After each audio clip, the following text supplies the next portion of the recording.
With numerous innovations and upgraded standard equipment, Mercedes-Benz is strengthening the position of the CLA Coupe and CLA shooting brake as trendsetters in the compact segment.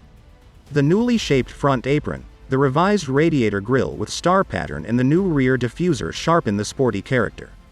Added to this are the modernized graphics in the LED high-performance headlamps, which are standard for the first time, and the LED rear lights. The new paint colors Hyper Blue, exclusive to the CLA models, and Spectral Blue, as well as 3 additional wheel rim designs in sizes up to 19 inches, extend the choice for individualization. As standard, the new CLA Coupe and CLA shooting brake models are fitted with 17-inch 5-spoke alloy wheels in vanadium silver or a 5 double-spoke design in high-gloss black with high sheen finish. The highlight of the interior is the freestanding double screen. It now includes a 7-inch and a 10.25-inch display as standard.